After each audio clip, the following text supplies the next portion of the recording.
What's going on, YouTube? I'm gonna wait till some people come in to get started.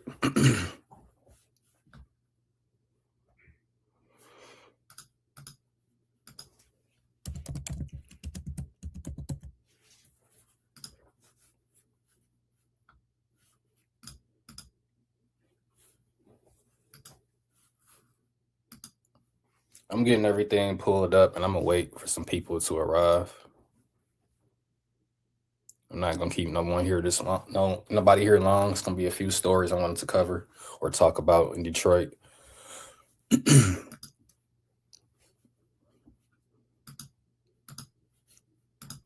on, I'll be right back.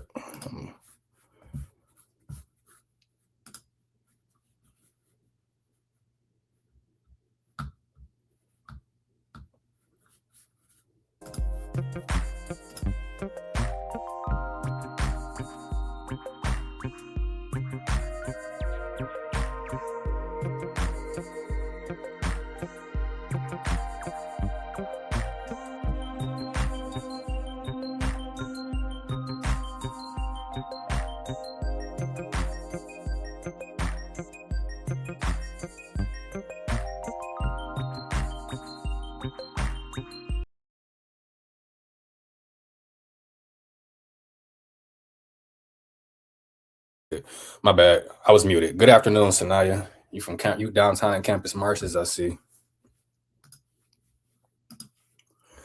All right, so the first story that I want to talk about, for those that's not here, they can just catch the replay. It's not going to be a long live, probably about a half hour, 45 minutes. But the first story that I want to talk about that's going on in Detroit is a local entrepreneur, Mike B, owner of Sloppy Chops, was unalive this past weekend. So I'm going to share that.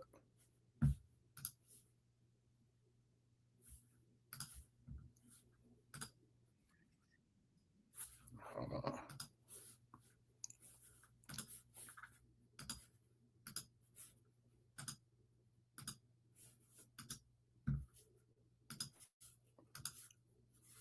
All right, here we go.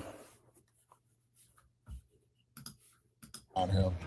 No one could be in want, just had a very genuine gentleman personality, just a real Detroiter.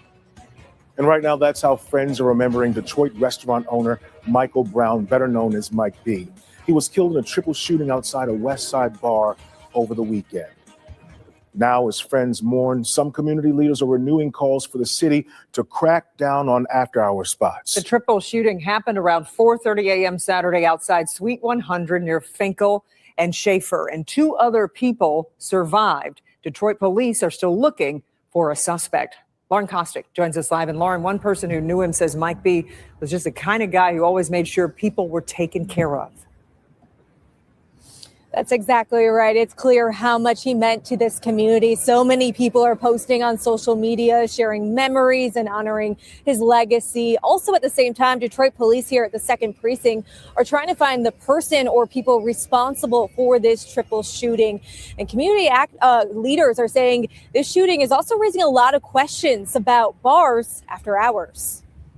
A father and successful business owner shot and killed over the weekend in Detroit. Detroit loves him. He was a real Detroiter who was about people, community, and about uplifting life. Michael Brown, better known as Mike B, was shot Saturday morning around 4:30 outside Suite 100 near Finkel and Schaefer on the city's west side.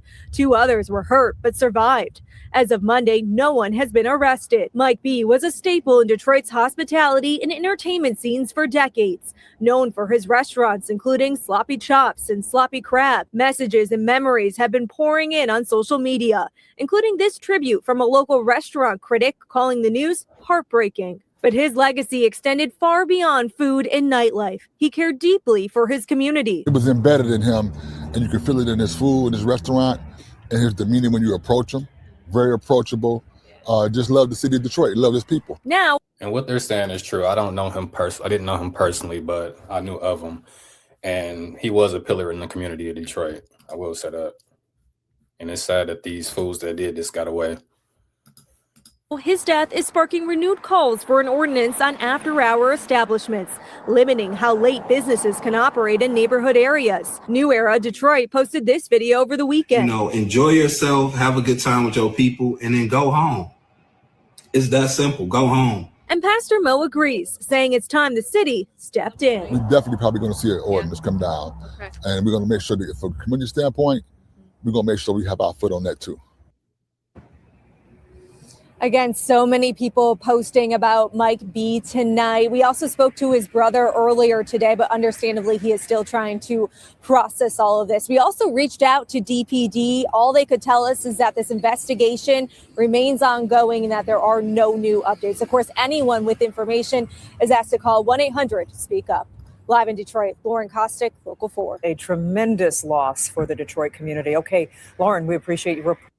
Sad, senseless killing as well. That's why I hate clubs with a passion. Hate them so much. Let me read this article real quick. So the triple shooting, it happened on February 28th around 4:30 a.m. at Suite 100, which is the cocktail bar they just showed, and that's near Finkel Street. Now, there were 2 other people that were shot, but they survived, according to the police. There was no arrest made, and not a suspect as well. No description. It says Brown was a prominent figure in Detroit's hospitality and entertainment community for decades and was a visible supporter of Black-owned businesses. He owned restaurants under the Sloppy brand, including Sloppy Chops and Sloppy Crab, and was often described as a community builder who invested back into Detroit neighborhoods. Loved by many and loved by his community, said Pastor Maurice Mo Hartwick, founder of the Live in Peace movement.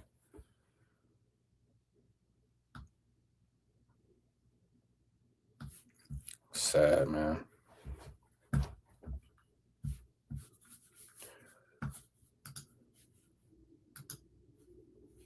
So the next update that I'm going to get into is Ashley Elkins. Her ex-boyfriend, DeAndre Booker, has been locked up for the murder since 2025, and he did just go to court last week, I believe.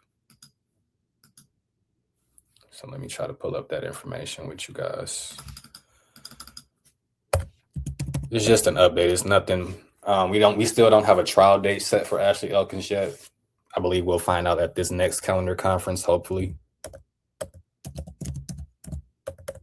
And for those that are not familiar with the Ashley Elkins story, you can also find that on YouTube. But it is a story. It is a story that's from Detroit. She's a mother of 2 that went missing back in 2025, and her body has yet to have been recovered as well. Let me focus my camera. Yep, Sanaya said, and nope, it's still nobody. Still nobody. And from whatever reason, they were everything has been on hold with the case because they had to pretty much review the transcripts and to see whether or not if it was enough evidence to even go to trial. But from when I watched that entire preliminary, there was a lot of overwhelming evidence, and I felt the need, I don't even think they need a trial because it was just a lot there at the preliminary. A lot of people said that too.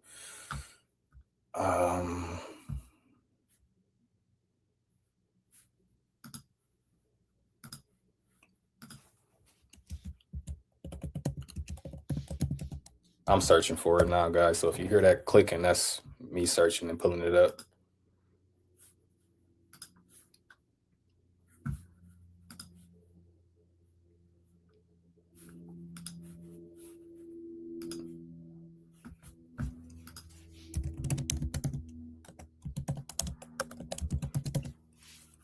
All right, here we go.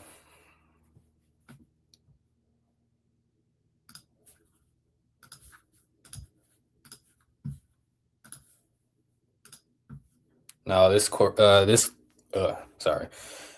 is taking place in the 16th Judicial Court. So that would be Macomb County.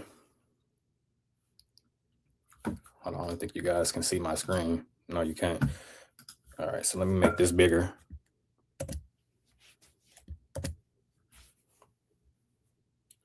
All right, so we know from the beginning of the year the case was bound over to the 16th District. That was as of January 8th. As of right now, it's just been a lot of transcript filings. He waived his arraignment on the 22nd. We know that already. There was a pretrial conference scheduled on the 22nd, but they had that one and then they had to have another one. So the most recent one will be the 26th, February 26th. Now, something must be happening because for whatever reason, I see a request for media. So that typically means they want to have something broadcasted. I don't know if it's going to be a hearing or the actual trial. I'm not even seeing a trial date. What I am showing is that the attorneys did appear on February 26th right here. APA and Attorney Lang. Attorney Lang would be DeAndre's lawyer, and the APA would be the assistant prosecuting attorney that's trying the case. And from what it shows is that the defense attorney motion was withdrawn, was heard and denied at the time for reasons for statement of the record. They pretty much tried to raise a competency hearing for him, but that was denied from what it shows, because I believe he already had one last year and they deemed him competent. So I think he tried to have another one and that one was denied. And then they also have a new hearing on 4/29 at 8:30. So that's the next pretrial conference. I believe this was, I'm not sure, but it should be the final one. At some point, I think at that one, we should know how many witnesses, trial date, an actual trial date this time.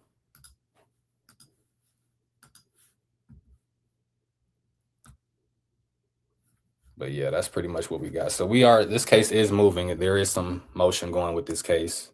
After it being on hiatus, it's about time. So yeah, we got another court date, 4/29.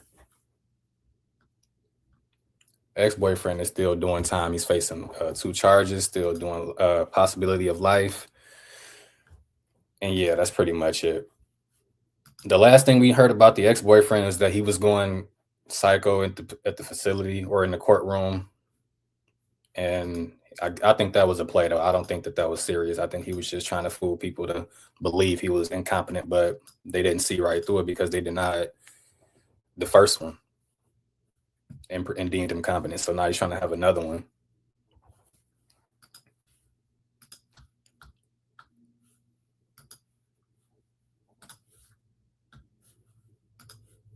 But yeah, that's the update for Ashley Elkins. Another hearing on April 29th. Let me see what else I wanted to talk about. Oh, in regards to the London Thomas transcript readings, any thoughts, questions, feedback on that? I've never seen it where they have first degree, second degree, well, first degree and second degree as a charge. And they were doing that as a placement in case the first degree doesn't stick. So they want to make it sound like they want to make sure that these fools go down, that they get locked up. From what I read, that's just my opinion, not a fact.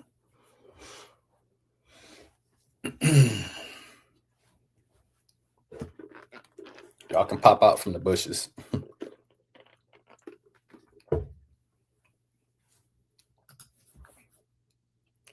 Let me look at these transcripts. So 2 juries, 1 courtroom, and they go back to court April 17th.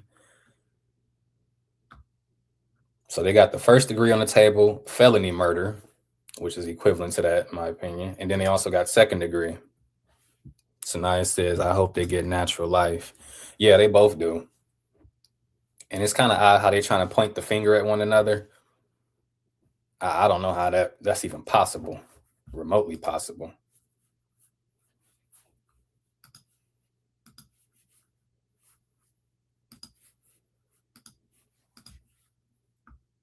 Because it's like, if y'all two were not at the house, who else was, you know? When we know for a fact you both were.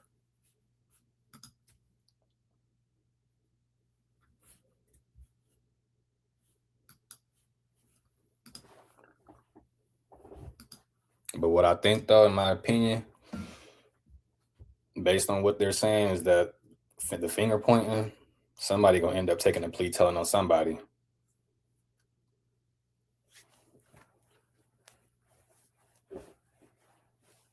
And it makes you wonder what kind of plea are they gonna offer these defendants. Sanaya says, I so wish she would have left that phone and left with her sister. Yeah, because when we heard the preliminary, she pretty much forced her way into the house, not knowing that would be the last time as well. And I was just shocked that all of this stems over a cell phone, something that's replaceable, something that's materialistic, something that don't even really matter in life, for real, for real.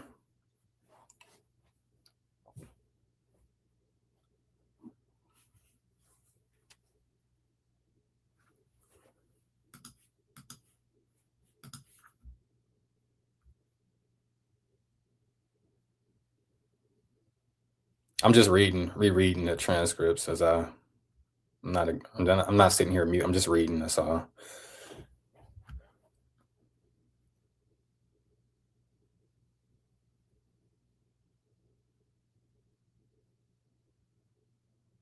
So it looks as if they were also contesting the witness, the ex-girlfriend. Sorry, they were challenging her testimony, and it showed that as well. But I really want to know what was the redacted information on these transcripts, because they don't show that.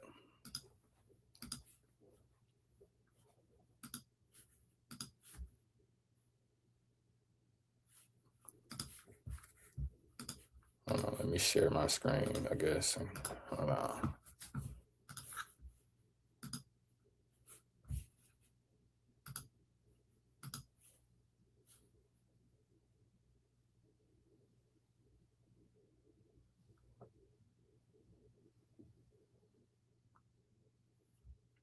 See right here where it says they were amended based upon the conclusion of inaudible.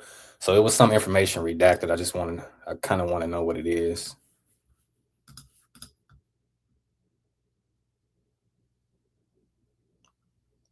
But based on what I'm seeing, first degree, felony murder, and second degree, they not playing. And the unlawful imprisonment charge, they not playing around with these two.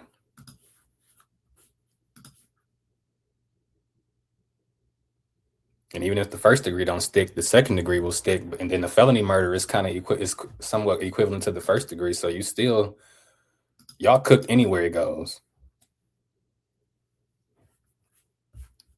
Sanaya says, I feel the mom's boyfriend should get charged with accessory after the fact, but they gave him immunity. BS. Yeah, they did.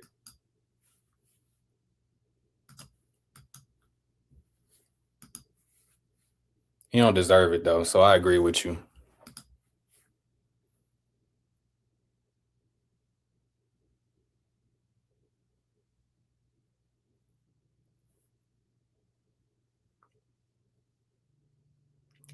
And it says right here where the judge made his remark saying, I think I'm familiar with the case you're referring to, and issues based upon a Supreme Court case, inaudible Supreme Court case, correct? So he's either referring to a United States Supreme Court case or a Michigan Supreme Court case. And in regards to that, it's only one Michigan Supreme Court case where they've ever had, I believe, two juries at the same time. And that was the one that I referenced yesterday.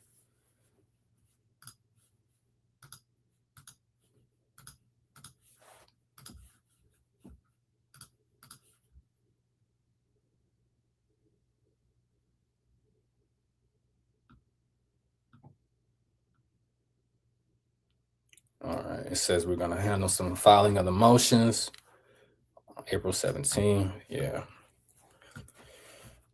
But yeah, guys, so I'm kind of curious to know what this plea is going to entail as well, too, because we know that there's a plea offer coming, but we don't know what the plea is. But I believe at that next calendar conference, we will know what the plea is, hopefully.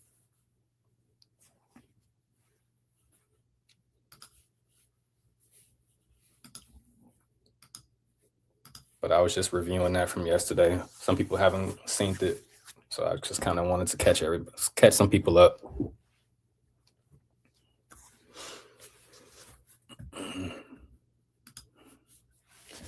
But that's all I wanted to really talk about. I wasn't going to be here long. I told you this was going to be a quick live.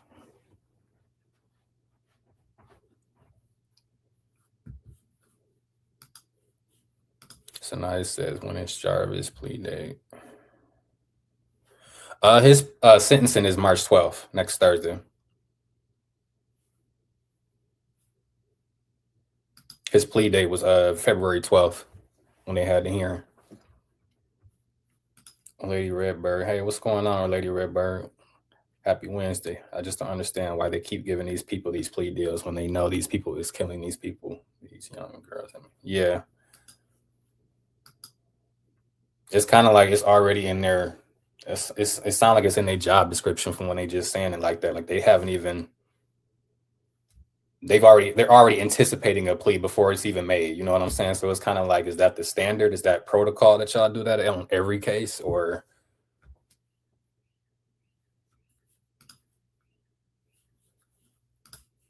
It don't make sense to me, and I don't agree with it.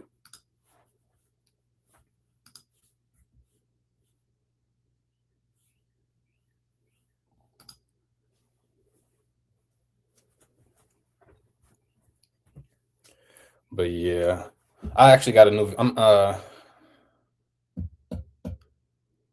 don't know if I was gonna do a video or a live, but I was gonna do a video about Jarvis. Some information that I just came across. But yeah, his sentencing is March 12th, which is next Thursday at 12 o'clock.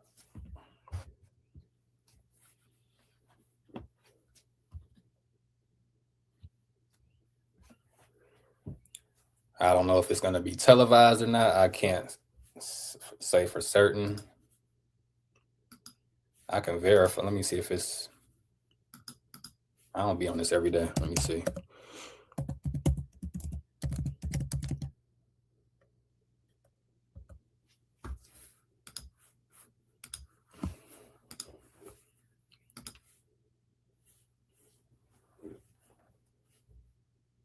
Yeah, I mean, as far as it being televised, I wouldn't know that information. You know, we don't really find out nothing in Detroit until it happened the day of, especially with Fox 2 Channel 4. I won't be live streaming it though, because I'll actually be there at the time, so I won't be able to live stream anything. But I will do my little updates as well while I'm there.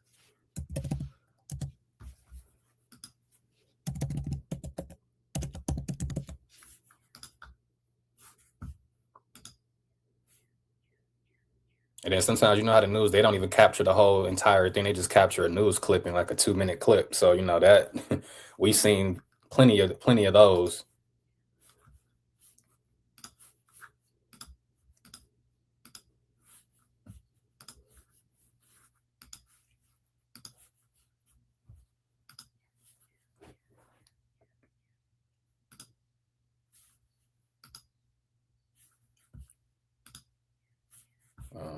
Let's see.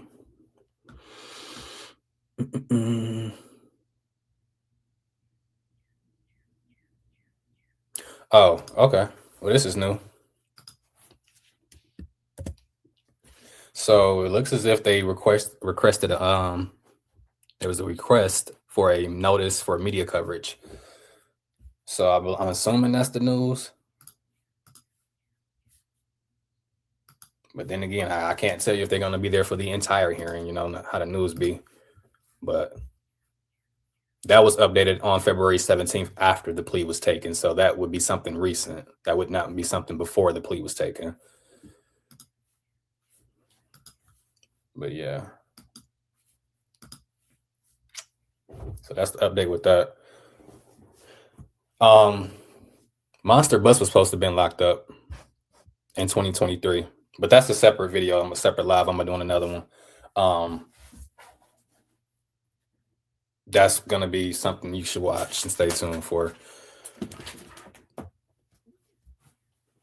But yeah, and I'm not referring to the pow charge. I'm referring to the legal issue that he was referring to, which turned out to be true. But you're gonna find that out in the next video or in the other video I'll do.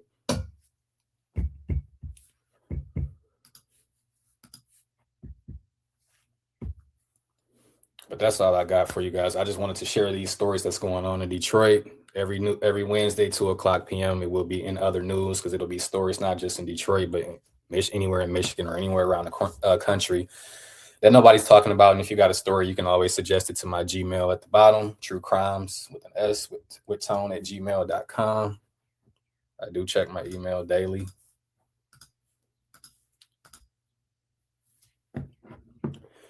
And that's all I got for you guys. I will be back Friday with my daily docket. I will be doing a live on Attorney General Pam Bondi. She's been we're gonna rewatch the